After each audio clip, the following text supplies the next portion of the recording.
Na carta de São Paulo aos Romanos, capítulo 12, o versículo 1, nós lemos São Paulo dizendo: Eu vos exorto, pois, irmãos, pelas misericórdias de Deus, a oferecerdes vossos corpos em sacrifício vivo, santo, agradável a Deus.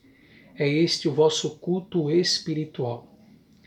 Inspirado por esta passagem, eu resolvi, neste tempo em que estamos privados da participação da Eucaristia nos nossos templos, partilhar com vocês um texto do site aletheia.org. Então não é um site de minha autoria, mas achei um texto muito pertinente para o momento e resolvi gravar esse vídeo partilhando com vocês o conteúdo desse texto que vocês podem encontrar lá no site aletheia.org, que fala de pessoas que se transformaram em hóstias vivas ao longo da história da Igreja. E o primeiro exemplo que nós temos é no Japão, em que por 250 anos os católicos foram impedidos de praticar a sua fé. Dos anos 1600 até o ano 1858, milhares de católicos no Japão batizavam em segredo, ensinavam a fé aos filhos em sussurros baixinhos, rezavam diante de imagens disfarçadas por conta da proibição do governo japonês. Até que no ano de 1858, os missionários cristãos, ao chegarem ali, encontraram mais de 10 mil católicos que só sabiam da Eucaristia pelo relato da avó de suas avós. Não muito diferente também na Coreia, por 11 anos, dos anos 1784 a 1795, esses 11 anos a comunidade católica ali foi dirigida exclusivamente por leigos sem a presença de padre e da Eucaristia. Quando, por fim, no ano de 1795, chega ali aquelas terras da Coreia, o padre James Zhou Wen Mo, e encontrou ali 4 mil católicos, dos quais desses 4 mil apenas um já tinha visto pessoalmente um sacerdote. Esse mesmo padre foi martirizado 6 anos depois da sua chegada missionária, no ano de 1801. E a partir dessa data, os católicos da Coreia passaram mais 36 anos sem a celebração da missa. Até que no ano de 1836, chega um grupo de padres franceses àquelas terras.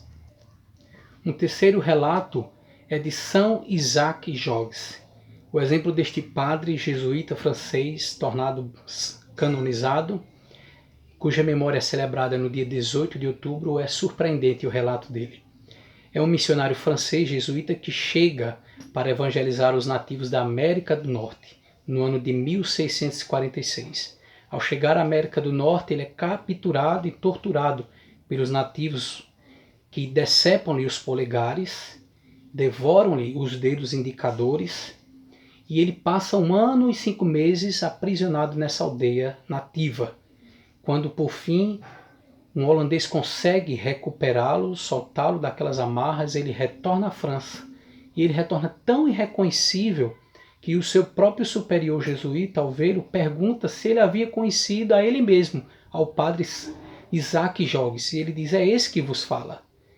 E recuperado, ele alcança do Papa Urbano VII, na época, a permissão para celebrar, mesmo com as mãos mutiladas, passando 1 ano e 5 meses sem a Eucaristia. Recuperado, ele vê o desejo dele voltar ao campo missionário aqui nas Américas. E diz os relatos que durante a sua viagem, ele disse: tomara que o Senhor comece a obra que em mim terminou do meu martírio. E de fato ele foi martirizado nestas terras da América. Temos também o relato de Vitória Rossomanarivo e Rafael Rafaringa, um casal de leigos que nos anos 1883, por 3 anos, ficaram à frente de uma comunidade de 21 mil católicos na ilha de Madagascar. Quando no ano de 1883 os padres franceses foram expulsos da ilha de Madagascar, foi esse casal de leigos, Vitória Rossomanarivo e Rafael Rafaringa, que estiveram à frente da comunidade por 3 anos, e diz os relatos que a cada domingo eles visitavam as comunidades rezando com o povo dali, mesmo infelizmente sem a Eucaristia.